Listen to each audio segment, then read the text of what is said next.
Bonjour. Dans un livre qui traite, j'avais l'habitude de vous présenter toutes les lectures que j'avais faites pendant un mois. Au bout de presque un an, je m'aperçois à quel point ce format ne me convient pas spécialement parce qu'il faut vraiment faut garder déjà tous mes livres pendant un mois. Il faut que j'arrive à me bloquer quasiment 1 heure de temps pour pouvoir tous les présenter. Il faut ensuite que je monte la vidéo, que je la mets souvent. Ces derniers mois, j'ai pu vous mettre parfois les vidéos extrêmement tard. Et puis voilà, et puis elles étaient longues et ça m'allait pas. Et là, en fait, ça fait la 2e année où je note tous les livres que je lis. Et je m'aperçois que je lis bien plus, je lis à peu près 3 livres par semaine, entre 2 et 3 livres par semaine, en sachant qu'il y en a certains, c'est des BD, c'est des séries, etc. Et donc j'ai décidé de changer mon format et de ne vous présenter plus que 2 livres par semaine. Alors parfois ça sera peut-être un peu plus, mais si en fait c'est un peu plus, c'est parce que si je vous présente une série de 3, une trilogie, bon bah je vous présenterai ces 3 livres, ça en fera 3, je vais pas vous présenter 2 plus 1, et souvent d'ailleurs quand on présente des séries de livres, 3e, 4e, on peut plus trop raconter. Donc voilà, un format beaucoup plus court, mais aussi un format plus fréquent. Je vais vraiment essayer de me tenir à tous les dimanches à 5 h, vous présenter cette formule. Alors pourquoi 5 h? Parce que je me dis que le dimanche n'est pas toujours facile. Comme ça va être assez court, l'idée c'est que vous ayez un petit truc pour bien finir la semaine, pour bien commencer la semaine après. Voilà, si vous regardez quand il sort, sinon voilà, vous aurez tout le temps pour le regarder. Voilà. Aujourd'hui, les 2 livres que je voulais vous présenter sont assez gros. Et c'est de la littérature anglaise du 19e siècle. Et pas des trucs qui font peut-être pas très envie. Pendant très longtemps, j'avais pas lu de littérature anglaise. Autant en littérature française, en classique français du 19e, voilà, Hugo, Zola, enfin voilà, Balzac, les grands, donnez-moi, je les avais lus pendant mon adolescence et ma jeunesse, mais voilà, ça s'arrêtait un peu là. Et je me suis aperçue un jour que en littérature anglaise, 19e siècle, je ne connaissais absolument rien. Et je m'étais lancé un été le défi de lire les grands noms de la littérature anglaise. Donc j'ai lu un peu de Jane Austen, j'ai lu les Sœurs Brontë, oui, c'est ça. Je suis en train de me demander voilà, grosso modo, j'avais lu 5 ou 6 livres pendant l'été de ces autrices. Et puis ça s'était arrêté là. J'avais lu il y a 5 ans maintenant, Nord et Sud d'Elisabeth Gaskell. Alors c'était assez amusant parce que ce livre-là, je l'avais pris une fois sur ma liseuse en version gratuite. J'ai commencé, j'avais absolument pas accroché, j'avais lu quelques pages et ça s'était arrêté là. Et je l'avais reçu grâce à une box lecture qui m'avait été exploratologie, qui m'avait été offerte par ma grand-mère. J'avais eu 3 mois d'exploratologie pour Noël. Et là, c'était en livre de poche et j'ai commencé et j'ai totalement accroché. J'avais beaucoup apprécié cette plume. Il y avait, dans Nord et Sud, il y a toute une partie romance, parce que voilà, c'est aussi ce qu'on aime bien avec Jane Austen, avec les Sœurs Brontë, c'est voilà, cette histoire d'amour, comment elle va avancer. Mais dans Nord et Sud, Elisabeth Gaskell va aussi parler des conditions de vie des ouvriers de l'époque, puisqu'en fait entre le Nord et le Sud, c'est le sud de l'Angleterre qui était 19e siècle plutôt paysanne, et on va suivre l'héroïne qui va devoir s'installer à Manchester avec ses parents. Je vous passe assez rapidement, et dans une ville extrêmement industrielle, et elle va vraiment voir la différence. Et donc dans ce livre, il y avait les deux. Et j'avais beaucoup aimé, mais j'étais pas allée plus loin. Et en fait, tout d'un coup, j'étais en train de me dire, mais pourquoi je l'ai lu, au fait, le livre que je vais vous présenter là, qui est le dernier livre d'Elisabeth Gaskell, Femmes et filles. En fait, juste parce que je l'ai vu dans la librairie, que j'avais un très bon souvenir de Nord et Sud, et je me dis, tiens, pourquoi pas. Il se lit très rapidement. C'est un véritable, je trouve, c'est vraiment un plaisir de le lire. J'ai beaucoup aimé comment étaient décrits les personnages, la psychologie des personnages est extrêmement fine. On va suivre une jeune fille, Molly, qui vit avec son père. Il est veuf. Elle a perdu sa mère quand elle était toute petite. Mais ma foi, voilà, elle a une petite vie qui lui plaît bien. Son père qui est médecin et tout pour elle. Voilà. Tout va très bien. Et puis on va la voir grandir. Et puis sa vie, son entourage changer petit à petit jusqu'à avoir, entre autres, se poser la question de l'amour avec un grand A, etc. etc., etc.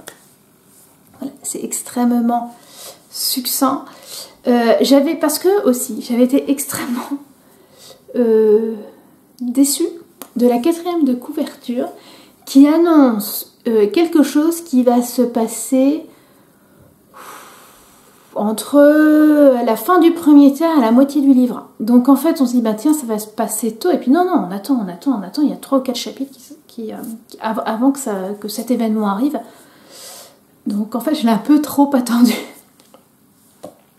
Ce qui est extrêmement intéressant, c'est alors les chapitres sont très longs, sont assez longs, sont quand même assez longs, parce que c'est un roman qui est sorti sous forme de feuilleton, donc un chapitre par semaine. Et en fait, c'est le tout dernier roman d'Elisabeth Gaskell. Elle est décédée avant de l'avoir fini. Il manque le tout dernier chapitre, celui où tout finit bien. Il n'est pas là. À la place, on a une note de l'éditeur qui dit voilà comment ça sera fini. On sait très bien. Ah oui, il y aurait eu cette scène qui, avec sa plume, aurait été extrêmement intéressante à lire, mais bon, voilà. J'ai vraiment aimé ce livre. Résultat, j'ai acheté 2 autres de ses romans. Cranford ou Les Dames de Cranford, selon l'édition, et je vais dire une bêtise pour l'autre, donc je ne vais pas le lire. Mais je compte bien lire en fait tous les Elisabeth Gaskell. J'ai beaucoup aimé cette plume qui est à la fois très fine, assez pince sans rire, et qui peut être aussi extrêmement sérieuse sans se prendre au sérieux. Et c'est pas mal. Et en fait je me disais, c'est amusant parce que là actuellement dans ma bibliothèque de classiques, en tout cas dans ceux que j'ai lus, le 19e siècle en France est extrêmement masculin. Je vous ai dit Zola, Victor Hugo, Zola, Balzac, Jules Verne. Voilà, c'est extrêmement masculin, alors que mon 19e siècle en Angleterre est beaucoup plus féminin, avec Jane Austen, avec les Sœurs Brontë, avec Elisabeth Gaskell et avec l'autre autrice que je vous présenterai juste après. Donc voilà, ne craignez pas la taille du livre, honnêtement ça se lit tout simplement. Tout simplement. D'autant que vous verrez, l'autre livre est encore plus gros. Il y a quand même quelques pages de différence. Pas tant que ça. C'est surtout que donc le deuxième, Middlemarch, de George Eliot, est écrit, mais alors carrément plus Oui, je regarde un truc. Voilà, vous voyez, juste de loin, vous voyez la taille, la différence d'écriture. Et pour vous dire, je l'avais, Middlemarch, j'avais commencé à le lire, je l'avais acheté en anglais. Et voilà, là aussi, c'est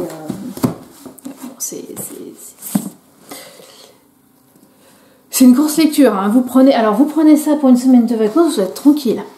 Vous n'avez que, vous pouvez, vous repartirez, vous l'aurez fini, mais dans tous les livres dont je vous ai parlé, dans tous les livres anglais, de littérature anglaise du XXe siècle dont je vous ai parlé jusque-là, on a essentiellement cette rencontre de deux personnages qui vont petit à petit aller vers le mariage. Dans Middlemarch, on va suivre deux personnages qui vont, il va y avoir, que je vous dise pas, Dorothea, et, qui est une jeune fille, et Lydgate, qui est un médecin. Et ils vivent dans le même endroit, donc ils vont se connaître. Et en fait, mais vont chacun se marier d'un côté. Et c'est pas spécialement trouver l'amour qui est intéressant dans Middlemarch, c'est ce qui se passe après le mariage. Et comment parfois on peut avoir des déconvenues dans le mariage. Ajoutez à ça un portrait au vitriol de la petite bourgeoisie, de la bourgeoisie anglaise de l'époque. On est dans les années, dans les deux on est dans les années 30. 30-40, donc juste avant l'ère victorienne. Mais c'est pour certains ce refus du changement. On commence à parler des chemins de fer. Oh là là, c'est loin. On commence à avoir un changement justement dans la pratique de la médecine. Mais c'était mieux avant. C'est assez... ouais, c'est au vitriol, Middlemarch. Il y a une foison de personnages. On va pas se mentir, parfois, surtout au début, on s'y perd un peu. Mais assez rapidement, on arrive à les retrouver. Et c'est très différent. Femme et fille et Middlemarch, extrêmement différent. Qu'est-ce que je peux te dire d'autre sur Middlemarch? J'ai eu un peu de mal à me lancer dedans. En fait, je l'avais lu dans le cadre de l'Empoche Classique. Et quand la liste des livres de l'Empoche Classique était sortie en janvier, fin décembre, début janvier cette année, je me suis dit, je vais essayer de lire un maximum de livres en anglais quand ils sortent en anglais. D'où le fait que je l'avais en anglais. Et puis, quand j'ai vu le truc que c'était, je me dis, oulala, quand il y aura la découpe, il faudra bien que je fasse attention pour pas me laisser submerger. Et bon, on va pas se mentir, je me suis loupée totalement. Début novembre, j'étais pas à la maison. Même si j'ai essayé de le mettre sur mon portable pour le faire un peu comme en liseuse. Bon, ça n'a pas fonctionné. Arrivé ici, j'ai essayé de lire et c'était compliqué de lire en anglais. Clairement, c'était compliqué. J'avais pas assez la tête à ça. C'était écrit... si ça avait été écrit plus gros, peut-être que... C'est pas spécialement... La langue est pas spécialement compliquée. Mais ouais, je pense que je n'avais absolument pas la tête à ça. Donc quand un jour je suis allée en librairie, d'ailleurs c'était pour acheter les cadeaux de Noël, et que j'ai vu qu'ils avaient Middlemarch en français, je l'ai acheté et le soir même je me suis installée. J'ai continué de là où j'étais. Je sais plus si j'avais juste commencé. Oui, non, j'avais lu une toute petite partie du premier livre et je me suis lancée. Alors, je parle du premier livre parce qu'en fait, Middlemarch est divisé en 8 livres et chaque livre, c'est à peu près cohérent. Chaque livre fait à peu près 120 pages. Et donc, dans chacun de ces livres, il y a plein de petits chapitres. Donc, on peut s'arrêter assez facilement. Et parfois, d'un chapitre à un autre, il y a vraiment une grosse structure. On change totalement de personnage, de vision. C'est assez impressionnant. Et donc voilà, je me suis installée et j'essayais de lire grosso modo, c'était oui, non, pas grosso modo, je lisais un chapitre par soir, tout en tricotant, parce que voilà, depuis octobre, je lis tout en tricotant, et avec des livres comme ça, c'est génial, parce qu'en fait, surtout quand c'est écrit petit, même en français, j'ai vraiment le temps de lire avant d'avoir à tourner la page, tout en tricotant. Bref, et je l'ai fini, j'étais super contente parce que je l'avais fini à temps. Alors c'est un peu bête ce que je vais dire là, parce que l'idée de la lecture, c'est pas de lire le plus, c'est pas de lire le plus vite, c'est de se faire plaisir, mais c'est vrai que parfois on se met des petits défis, et là j'étais contente en fait surtout d'avoir quelque part récupéré mon retard. On peut dire ça comme ça. Voilà, donc ces deux gros livres que j'ai pu lire au mois de novembre, d'ailleurs, parce que voilà, ces deux-là, je les ai lus au mois de novembre. J'ai lu Femme et Fille beaucoup plus rapidement que Middlemarch, mais j'ai vraiment pris un plaisir égal, un peu différent, mais égal. Femme et Fille, c'est beaucoup plus léger. Je pense que, honnêtement, un livre comme Femme et Fille sortirait aujourd'hui, on pourrait le qualifier de chick lit, même si je me dis que c'est un peu daté, mais bon, alors que Middlemarch, ça serait de la littérature blanche. Et voilà, on se dirait qu'autant Middlemarch, oui, ça pourrait concourir pour le concours, autant Femme et Fille, non, pas du tout. Mais les deux sont vraiment, enfin, les deux m'ont permis de passer d'extrêmement bons moments de lecture et de nombreux moments de lecture. Voilà, j'espère que ma présentation vous aura donné envie de lire ces deux livres. On se retrouve la semaine prochaine pour d'autres lectures. Au revoir!